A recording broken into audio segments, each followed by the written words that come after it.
Hello learners, this is lecture 1 on the topic elasticity of demand. Theory of demand we have already completed. Then it was completed with 6 lectures of theory of demand. आप उसे पहले देख लीजिए, then only you will be understanding this practical aspect of elasticity. Now here you will understand the microeconomics practicals. So let us start with elasticity of demand.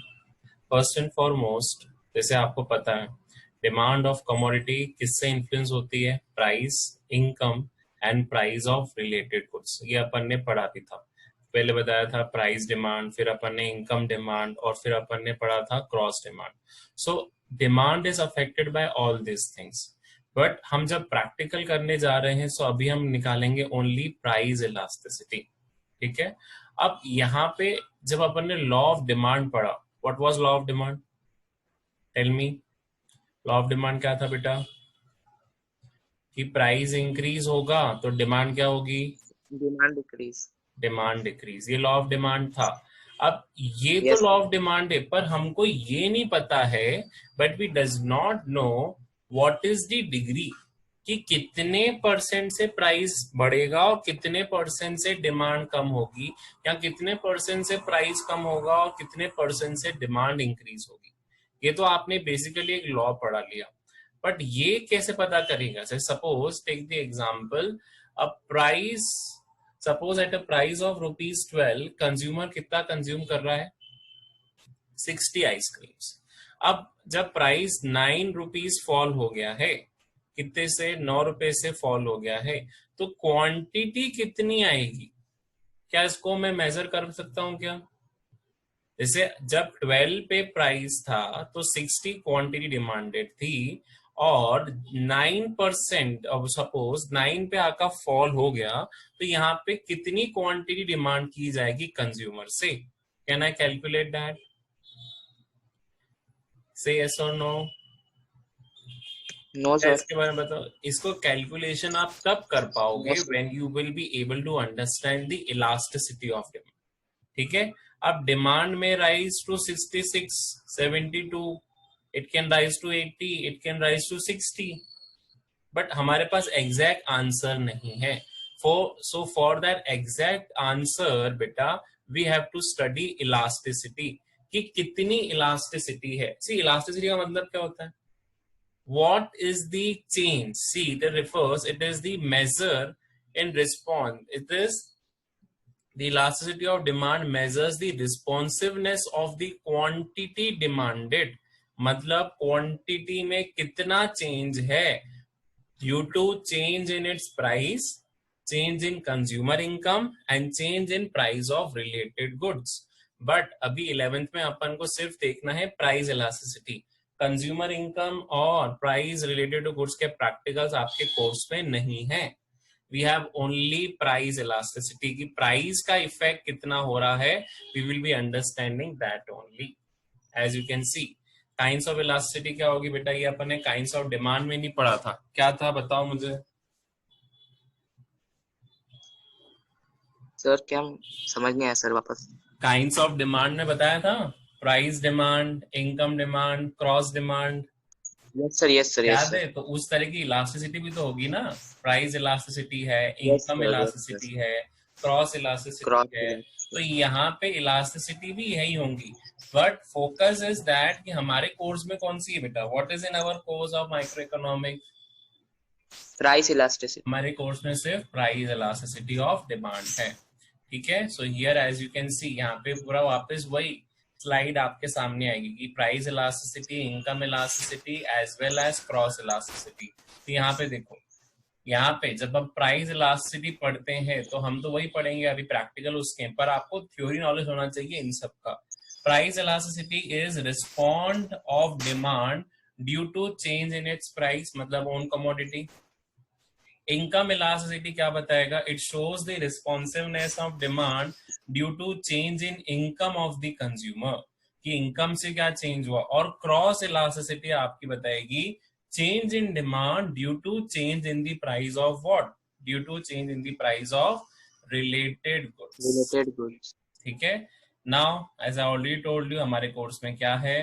सिर्फ और सिर्फ price elasticity है. Income and cross elasticity are not in your syllabus and that is very much interesting. आपकी price elasticity of demand जो रहेगी बेटा वो बहुत इंटरेस्टिंग है. नाउ क्या था लॉ ऑफ डिमांड, सबको वापस रिमाइंड कराते जा रहा हूं कि भैया अगर प्राइस राइज होगा तो डिमांड क्या होगी, fall. And if price fall demand rises. There is a inverse relationship between what, price and demand. अब यहाँ पे एग्जांपल के तौर पे, जैसे वही एग्जांपल था कि प्राइस 12 से 9 पे आया तो हमारे पास क्वांटिटी कितने होनी चाहिए, आप श्योरली नहीं बता पाओगे. हमको ये पता है कि इंक्रीज होगी, पर जैसे मैंने बोला कितने से इंक्रीज होगी. मान के चले यहाँ 65 आएगा, 70 आएगा, 72 आएगा या 75 आएगा. अपने को आइडिया है क्या इस चीज का? No sir. तो हम अब प्राइस इलास्टिसिटी में यही समझेंगे कि how much price elasticity is there. Now here as you can see with the fall in price consumer में रिस्पॉन्ड सेम, रिस्पॉन्ड लेस और रिस्पॉन्ड मोर, और उसका कोई रिस्पॉन्स भी नहीं हो सकता. ठीक है, ये सारे कंडीशंस भी हो सकती हैं कि अगर भैया आज अगर प्राइस इंक्रीज हुआ तो उसने डिमांड कम नहीं करी, वही की वही रखी.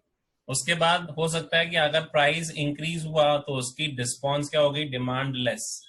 प्राइस इंक्रीज हुआ तो उसने डिमांड ज्यादा कर दी, ये लॉ ऑफ डिमांड को सपोर्ट नहीं करता. प्राइस इंक्रीज हुआ तो उसने वो डिमांड ही खत्म कर दी, मतलब अब वो डिमांड ही नहीं कर रहा है, जीरो डिमांड होगी उसकी. So this are the cases. तो अब ये केसेस सॉल्व करने के लिए अपन को क्या करना है, we have to follow price elasticity of demand. अब देखो बेटा अपन क्या कर रहे हैं, सबसे पहला क्या बोला कि अगर यहाँ पे प्राइस में कितना चेंज आ रहा है, पहले अगर तुमको ये बोला जाए what is the change in the price, take for the example 12 से 9 हुआ, कितना हुआ, 12 से 9 कितना चेंज है प्राइस में, बताओ मुझे, पॉजिटिव की नेगेटिव? नेगेटिव. Negative 3 rupees. तो अगर मैं डेल्टा पी लिखूं तो चेंज इन पी कितना आएगा, -3. डिवाइड करो इसको ओरिजिनल प्राइस से. ओरिजिनल प्राइस कितना तुम्हारा सर? 12. Price was 12. अपना न्यू प्राइस 9 है बेटा, ओरिजिनल प्राइस तो 12 ही है. सो -3 डिवाइडेड बाय 12 इंटू 100, क्योंकि मुझे परसेंटेज में निकालना है. तो 3 4 12, तो ये माइनस करके इसको करा तो 25% क्या आ गया मेरे को यहाँ पे, -25% का चेंज मान लिया. तो मैं अभी मान के चलूं कि 25% से क्वांटिटी भी बढ़ जाए, मैं भी मान के चलता हूँ कि भैया अगर 25% से ये फॉल हुआ है तो 25% से क्वांटिटी भी इंक्रीज हुई, तो 60 का 25% निकालो बेटा. 60 का 25% मतलब 1/4, तो 60 1/4 कितना आ जाएगा, 15 आ गया. 60 1/4 कितना आया, 15. तो 60 में +15 करा तो कितना आ गया, 75. तो ये तो हुआ केस 1, जहां पे percentage change in price is equal to percentage change in quantity, but both will move in opposite direction because law of demand is there. अगर ये फॉल हो रहा है तो इसको क्या करना पड़ेगा अपने को, इंक्रीज. तो यहाँ पे देखो ये फॉल होगा तो इसको मैंने क्या कर दिया, increase. Coming to case number 2. Case number 2 क्या कहता है, ठीक है, केस नंबर 2 बोल रहा था अगर क्वांटिटी क्या हो रही थी, क्वांटिटी ज्यादा हो रही थी, मतलब 25% यहाँ हुआ लेकिन इसने 50% से क्वांटिटी को बढ़ा दिया.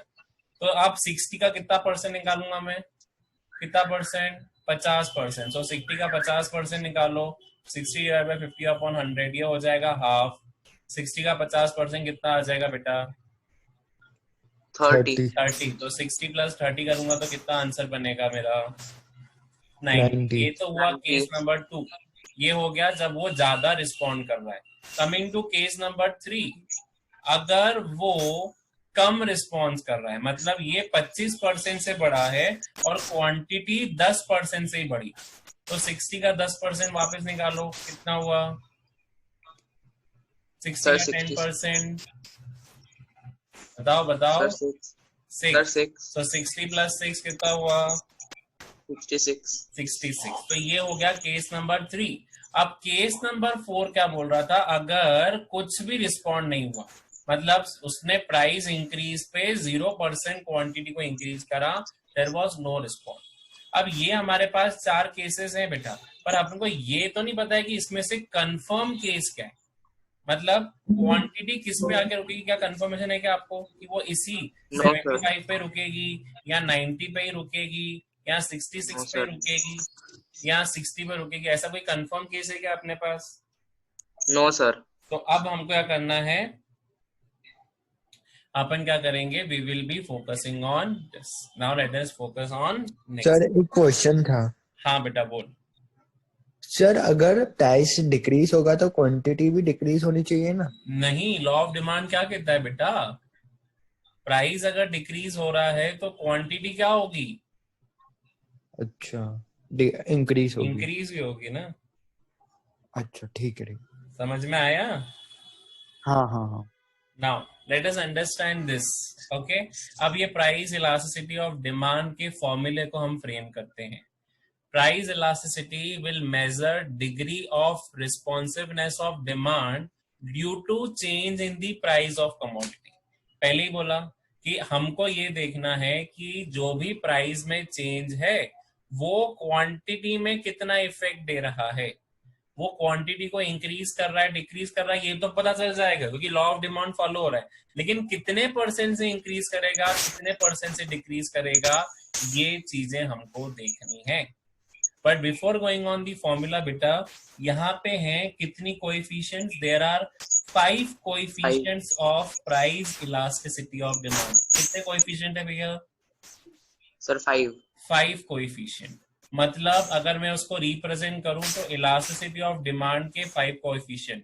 पहला कोएफिशिएंट इक्वल्स टू 1, दूसरा मोर देन 1, तीसरा लेस देन 1, चौथा परफेक्टली इलास्टिक मतलब infinite, and next is perfectly inelastic that is equals to 0। Now before going on practicals we will understand these degree of elasticity. सबसे पहला अगर मैं बोलूं तो पहले अपन फॉर्मूला समझ लेते हैं, then we will understand this particular scenario. Let us first understand the formula of ED. Elasticity of demand का बेटा फॉर्मूला होगा minus percentage change in quantity upon percentage change in price. Change याद रखना, percentage change. अगर मैं उसे और correct करूं so you can write like this way: percentage change in Q means quantity upon में percentage change in price। अब जो ये फॉर्मूला में नेगेटिव साइन दिया बेटा, ये नेगेटिव साइन इसलिए दिया है क्योंकि जब इसको तुम सॉल्व करोगे ना तो आंसर नेगेटिव आएगा, तो उसको नेगेटिव नेगेटिव को पॉजिटिव करने के लिए यहाँ पे फॉर्मूले में अपन ये वाला साइन यूज करते हैं। अभी ये वाला फॉर्मूला याद रखना, ठीक है? क्योंकि अगर अपन को डिग्री समझना है तो अभी इसके एक और फॉर्मूला है which I will reveal after the degrees. क्या फॉर्मूला होगा बेटा बताओ मुझे? What will be the formula of elasticity of demand? Sir percentage change in Quantity upon Quantity percentage change in price। Price. अब डिग्री को हम देखते हैं। डिग्री फर्स्ट जो अपन ने बोली दैट इज यूनिट इलास्टिसिटी। तो यहाँ पे क्या बोल रहा है, अगर percentage change in quantity is equal to percentage change in price. याद है केस नंबर 1, 25% से क्वांटिटी और प्राइस कम हुआ था और 25% से क्वांटिटी बढ़ी थी। अब यहाँ पे भी देखो 20% से आपका प्राइस चेंज हुआ है और 20% से ही क्वांटिटी डिमांड चेंज हुई है। तो जो डिमांड कर्व इस केस में आएगा ना बेटा, उसको बोलते हैं हम रेक्टेंगुलर हाइपरबोला। कैसे? अब देखो तुम यहाँ पे परसेंटेज भी निकाल सकते हो। यहाँ पे ओरिजिनल प्राइस कितना था? टेल मी सर 100 और न्यू प्राइस कितना है? सर 80। तो चेंज इन प्राइस कितना है बेटा?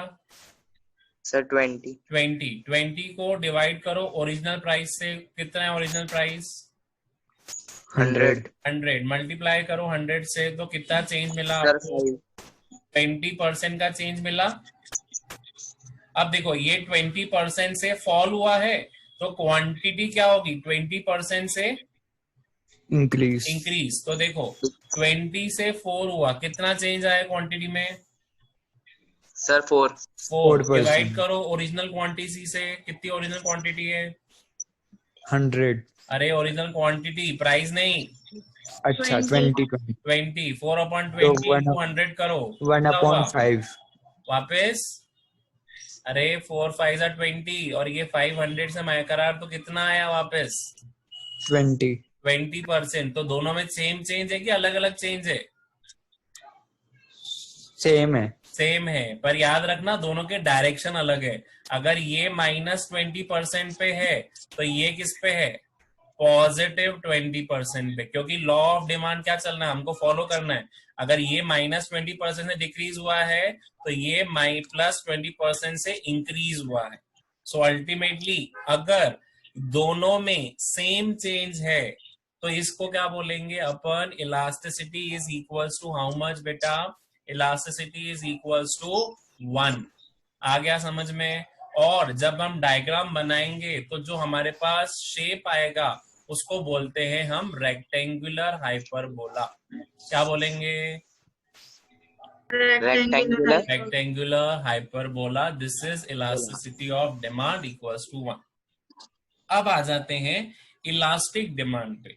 इलास्टिक डिमांड ये बोलता है, अगर क्वांटिटी में ज्यादा चेंज है और प्राइस में कम चेंज है। अब मेरे को याद बताओ, मेरे को फॉर्मूला बताओ, मैंने ईडी का फॉर्मूला क्या बताया था? Sir percentage change in quantity divide by percentage change in price. I am writing in short. अब देखो यहाँ पे लिखा है 40% change in demand and 20% change in price. तो क्वांटिटी की जगह मैंने लिख लिया 40%, दैट इज 40% चलो पॉजिटिव ले लिया मैंने, और 20% जो प्राइस है वो नेगेटिव का है, क्योंकि वो फॉल हो रहा है। तो ये नेगेटिव जो साइन है फॉर्मूले का, वो नेगेटिव नेगेटिव को कैंसिल कर लेगा। तो आपका आंसर क्या बना? 2. 40% में 20%, जो आंसर बना मेरा 2, विच इज मोर देन 1। तो इलास्टिक डिमांड ने अभी पढ़ा था कि उसमें ईडी की वैल्यू क्या होगी? मोर देन 1। अभी हमारा आंसर कितना आ रहा है? 2, विच इज मोर देन 1। तो अगर इसका टेबल बना के दिखाऊं बेटा, तो टेबल में भी यही दिख रहा है कि भैया प्राइस जो है 20% से फॉल हुआ है, और वहीं क्वांटिटी कितने परसेंट से इंक्रीज हो गई? 40%. 40%। मतलब प्राइस चेंज से ज्यादा आ गई। So this is which case? This is case number 2, जहां पे प्राइस कम परसेंट से चेंज हो रहा है और क्वांटिटी ज्यादा परसेंट से चेंज हो रही है। That is known as elastic demand, क्योंकि इसमें क्वांटिटी का ज्यादा इफेक्ट दिख रहा है और प्राइस का कम इफेक्ट। कम. पर याद रखना सर एक क्वेश्चन था. डायरेक्शन में मूव करेंगे। हाँ बेटा। सर ये 20% और 40% का आपने एग्जाम्पल दिया है, ये हमेशा होगा? नहीं, ये एग्जाम्पल है। अब जब प्रैक्टिकल करोगे तो उसमें अलग अलग आएंगे वैल्यूज। मैं आपको दे दूंगा कि भैया ये आप निकाल के दिखाओ। अब वो आएंगे जब प्रैक्टिकल आई विल स्टार्ट। अभी तो आप ये समझो कि डिग्री समझ रहे हैं हम, 5 डिग्री कैसे निकालते हैं वो समझ रहे हैं। फर्स्ट डिग्री आपने सीख ली, जहां पे दोनों के परसेंटेज क्या थे? सेम थे। पर याद रखना दोनों अपोजिट डायरेक्शन में चल रहे थे। एक का -20% था और दूसरे का पॉजिटिव। इस केस में क्या है? इसमें भी दोनों अपोजिट डायरेक्शन में, पर एक जो -20% है वो -20%, पर इसका इफेक्ट जो क्वांटिटी में आया है वो 40% का आया है पॉजिटिव का। Clear? Yes sir. Percentage change in quantity is more than percentage change in price. और बचपन में मैथमेटिक्स में तुमने पढ़ाई है कि अगर न्यूमरेटर ज्यादा अमाउंट का होगा और डिनोमिनेटर कम अमाउंट का होगा, तो आंसर 1 से ज्यादा ही आएगा ना। Simple mathematics. मान के चलो अगर ये 20/20 होते तो ये 1 हो गया। लेकिन अगर ये डिनोमिनेटर 21 भी हो जाए और न्यूमरेटर 21 भी हो जाता है और ये 20 हो जाता है, तो ये 1 पॉइंट समथिंग आ जाता। Yes sir. मतलब अगर मेरा न्यूमरेटर ज्यादा है, क्योंकि हमारा फॉर्मूले में न्यूमरेटर क्या है? क्वांटिटी। तो क्वांटिटी में अगर ज्यादा चेंज है और डिनोमिनेटर क्या है? Denominator is price. तो प्राइस में कम चेंजेस, तो अल्टीमेटली मेरा जो आंसर आएगा वो 1 के ऊपर ही जाएगा। Clear? Yes Yes, sir, sir. Yes. चलिए, Yes, इलास्टिक डिमांड के बाद अब जैसे यहाँ पे देखो एरो भी बना के दिखा दिया कि जो इलास्टिसिटी ऑफ डिमांड है वो ग्रेटर देन 1 है। हमने अभी कैलकुलेट भी कर ली कि अपन ने कैलकुलेशन देखा तो आंसर मेरा कितना आया, 2। Now next is you have to see demand curve, इसमें क्या रहेगा, फ्लैटर। जब 1 था तो बेटा क्या शेप था, रेक्टेंगुलर हाइपरबोला, याद है? Yes sir. 1 थी तो क्या शेप था, रेक्टेंगुलर हाइपरबोला। लेकिन जब ईडी मोर देन 1 हो जाएगा तो डिमांड कर्व का शेप क्या बनेगा, flatter, flatter. Flatter. Clear? So demand curve का शेप यहाँ पे बन रहा है फ्लैटर। अब आ जाते हैं इनइलास्टिक डिमांड। अभी देखो परफेक्ट वर्ड यूज नहीं हुआ है। अब क्या हो रहा है, क्वांटिटी में कम चेंज है और प्राइस में ज्यादा चेंज है। ज्यादा। फॉर्मूले में लगाओ बेटा, फॉर्मूला में देखो यहाँ पे देखो Price 10% क्वांटिटी में और 20% प्राइस में। So what is the formula, percentage व- क्यू अपॉन परसेंटेज पी। लगाओ वैल्यूज, तो ये कितना हुआ 10%, ये कितना हुआ 20%। 20%. तो परसेंट परसेंट कैंसिल, आपका आंसर कितना बन रहा है 1/2।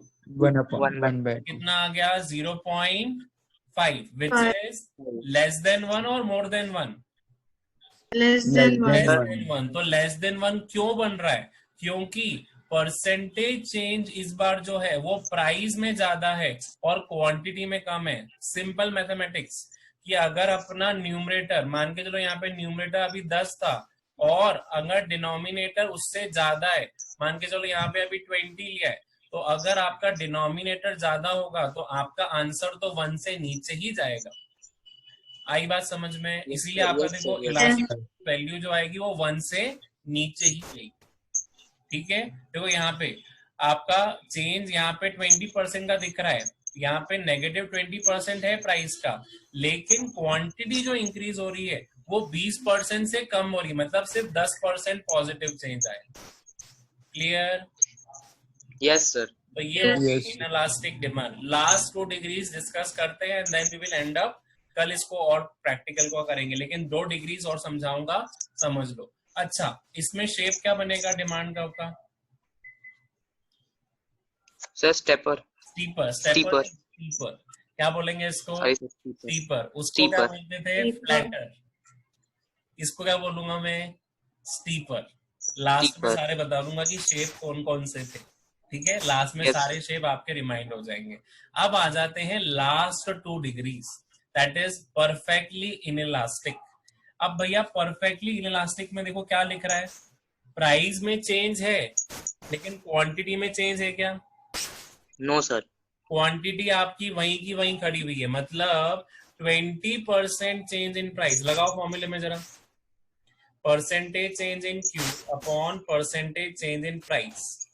क्यू कितना है बेटा यहाँ पे, सर 20। Zero. अरे सॉरी 0 0 वो है 0 0 0 0, और प्राइस कितना है 20. 20%. 20। अब न्यूमरेटर में 0 है, लगाओ मैथमेटिक्स, तो आपका आंसर क्या बनेगा, सर 0. 0। Zero. ठीक है, तो यहाँ पे प्राइस इलास्टिसिटी ऑफ डिमांड क्या बना, 0।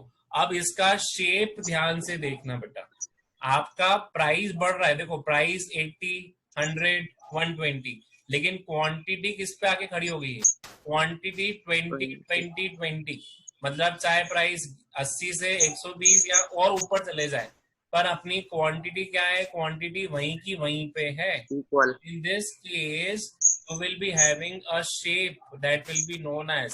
अब इसका शेप अगर अपन बनाए या इसके शेप पे कमेंट करें तो डिमांड कर्व किसके पैरेलल जा रहा है, demand Y axis। Going Y axis. y axis. ये y एक्सिस होती है ना अपनी बेटा, बनाया अपन ने मैक्स में Yes, sir, x yes, and y axis. Yes, ये sir. देखो ये दोनों पैरेलल लाइंस आ रही हैं। सो यहाँ पे अगर आपकी इलास्टिसिटी क्या हो जाती है, 0, if your elasticity turns out to be 0, so you will be having a demand curve parallel to y axis। Y। Is this clear? Perfectly Yes, inelastic। Yes, sir। sir. Sir हाँ बेटा सौम्या से, sir इसमें demand decrease होगी तो भी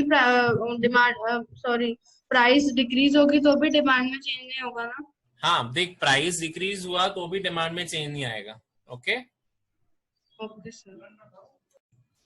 So we have understood अगर आपकी 0% change in demand होता है, so your shape of demand curve, as I already told you, the shape of demand curve will be parallel to y-axis.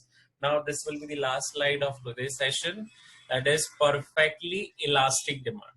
अब देखो, अभी तक अपने क्या पढ़ा था कि क्वांटिटी में कोई चेंज नहीं, अब अगर प्राइस में कभी कोई चेंज नहीं आया तो चलो अप्लाई मैथमेटिक्स वापस. फॉर्मूला क्या है बेटा? Sir, quantity divided by percentage price. Change in quantity upon percentage change in price. अब प्राइस Price. में कोई चेंज है क्या? नो. No, sir. तो डिनोमिनेटर क्या हो गया? 0. क्वांटिटी में Zero. चेंज है क्या? क्वांटिटी में चेंज है, Yes, मान sir. के चलो 50% 50%. दिया हुआ है. So anything divided by 0, answer क्या बनता है? Zero. नहीं. जीरो. याद रखना, अब सिंपल मैथमेटिक्स अगर मैथ्स टीचर ने नहीं समझाया तो मैं समझा देता हूँ. अगर न्यूमरेटर में 0 होता है और 10 आता है, मतलब कुछ भी आप डिवाइड करते हो, अगर न्यूमरेटर में 0 है तो your answer is 0. But if denominator Yes, has sir. Yes, 0, sir. so your answer is infinity. Number. Okay, उसमें कोई नंबर डिफाइन नहीं होता है बेटा. किसमें? अगर आपका डिनोमिनेटर 0 हो रहा है. देखो यहाँ पे डिनोमिनेटर 0 हो रहा है, आपके प्राइस में कोई चेंज नहीं है. जैसे यहाँ पे you can C in the diagram also, price क्या है आपका? कांस्टेंट 100 100 100 100. क्वांटिटी आपकी चेंज हो रही है 20 24, then again it is increasing. But यहाँ आपके जो प्राइस है, प्राइस इज नॉट, प्राइस में कोई चेंज नहीं है. So your denominator becomes 0. So your particularly elasticity will be what? Elasticity will be infinite. क्या उसको बोलेंगे हम? infinity. क्या बोलेंगे उसको अपन? Infinity. infinity. एंड शेप क्या बनेगा? देखो बेटा, अब ये किसके पैरेलल जा रहा है? x एक्सिस के. वो वाला किसके पैरेलल जा रहा था? Y. ठीक है. So binding up today session of the elasticity, मैं आपको न्यू स्लाइड में बता देता हूँ कि शेप कैसे बनते हैं और क्या हुआ था. फर्स्ट एंड फॉरमोस्ट अपन ने डिग्रीज पढ़ी थी. किसकी डिग्रीज पढ़ी? सबसे पहली डिग्री पढ़ी थी अगर इलास्टिसिटी किसके इक्वल होती है? 1. तो इसमें क्या था? Percentage change in quantity is equals to percentage change in price. और शेप क्या था इसका बेटा? Rectangular hyperbola. फिर अपन ने पढ़ा था बेटा इलास्टिसिटी इज मोर देन 1, तो percentage change in quantity is more than percentage change in price. और अपन ने शेप पढ़ा था फ्लैटर. फिर अपन ने पढ़ा elasticity is less than 1. Less than 1 में क्या था? Percentage change in quantity less है और percentage change in price is more.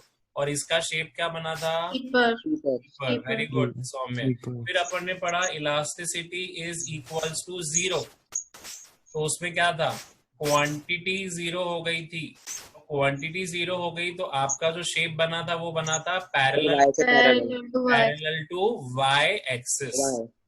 और लास्ट में अभी जो अपन ने पढ़ा इलास्टिसिटी इज इनफाइनाइट, तो इसमें परसेंटेज चेंज इन प्राइस 0 हो गया है, डिनोमिनेटर 0 हो गया है. सो आपका इलास्टिसिटी क्या हो जाएगा? Infinite and the shape will be Parallel to X. parallel to x-axis. So today's session we are ending on this. और एक और फॉर्मूला आपको रटवा दिया था मैंने बेटा. What was the formula? Formula of ED. Change in quantity upon Q upon percentage change in price. बेटा ये फॉर्मूला याद रखना. ये फॉर्मूला आपको सप्लाई चैप्टर में भी काम आएगा. Okay, so I'm ending today's session on this recording. Thank you listeners for listening to today's lecture.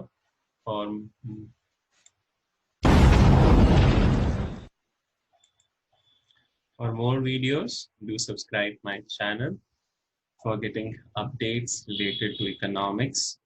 Thank you listeners.